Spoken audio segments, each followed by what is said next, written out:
All right, good morning, y'all. Sometimes the hardest part of making one of these is finding a space. And fortunately, I found a vacant office that I can use. Please excuse the echo. I'm hearing that a little bit now. But I wanted to start off today talking about a conversation that I had with a coworker yesterday. And if you're watching this, please, I welcome your feedback. I want to hear your side of the conversation, and I want to hear your reaction to what we're talking about here. So, I've been reading about multitasking, and I got some notes because my brain is Swiss cheese without them. So, multitasking, we all like to think we're good at it. We all know that person who can be cooking, taking care of the kids, answering an email, having a phone conversation all at the same time. And they're like, yeah, I'm good at all of that. I got it going on.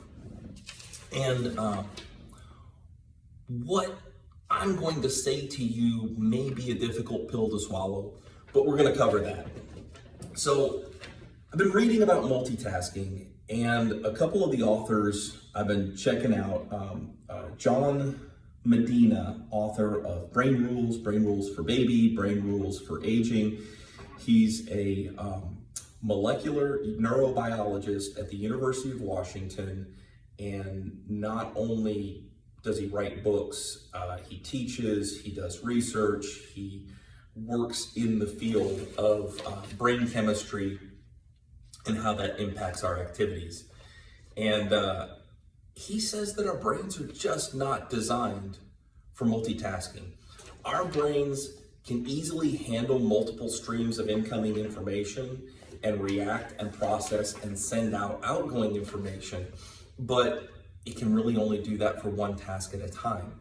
So, case in point, I was working yesterday, I was invoicing, I was checking the tables, making sure prices were right, checking our contracts with customers, making sure the contract matches what's on the invoice, our quotes, all of it.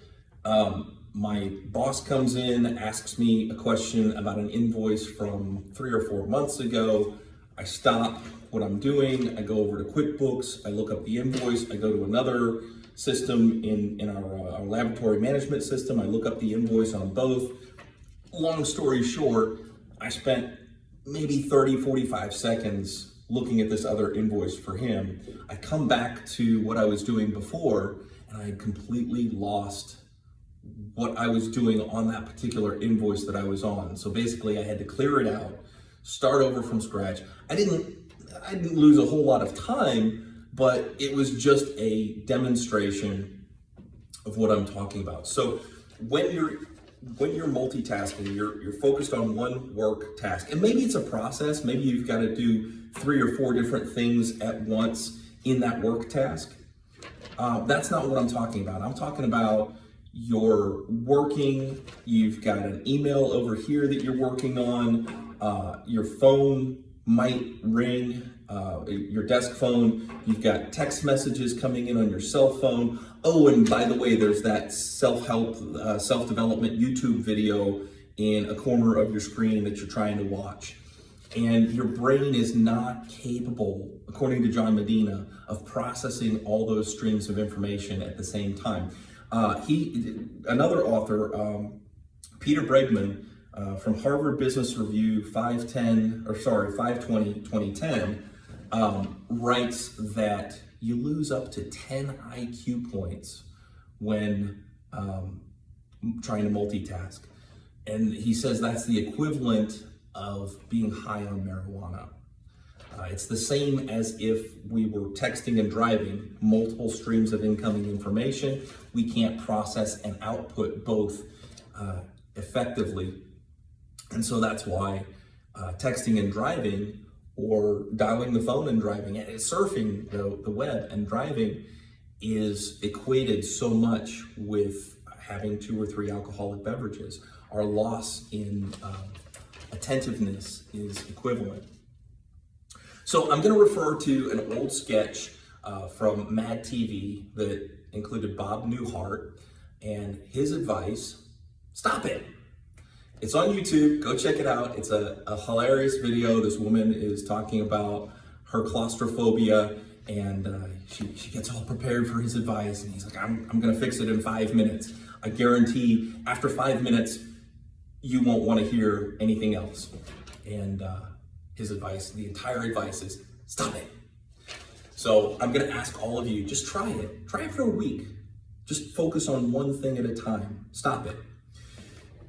Now, the next thing I'm going to get to is, let's define terms. So I spoke about it earlier. A lot of us think multitasking is one thing, but it's not another. We hear, oh, stop multitasking. I can't stop multitasking. I'm not talking about work where you have maybe 3 work processes going on at the same time, and you've trained yourself in these processes, and you know, input A over here, output B. I need this output B to do step 2. And that's not what I'm talking about. I'm talking about, what I mentioned earlier: the phone, the email, the text messages, and the work processes all at the same time. So that's what I'm using as a definition of multitasking. And the last thing I want to talk about, next to last, believe the data. So what you're hearing from me may not mesh with what you're feeling inside, and I get that. There's in psychology or work psychology, there's a phenomenon, a bias, an unconscious bias. Yes, another one of those. It's called the Dunning-Kruger effect. Dunning-Kruger effect. And what Dunning-Kruger says is, we think we're good at something when we're actually not, but the fact that we're not good at it means we can't tell we're not good at it. So the only way to prove the Dunning-Kruger effect in one's life is to stop doing the thing that we think may be causing an impact, an adverse impact, and see the results. If your work gets better, if your emails get more thoughtful, if your time with your spouse and your children gets more meaningful because you're not focused on that text message coming in, you're not focused on that voicemail you need to leave, or that email that you needed to get before 6 o'clock when you're already home with your family, hopefully, if you're blessed to be able to be home with your family at that time. So along with this, believe the data. When you get this message, when the information comes in, believe it.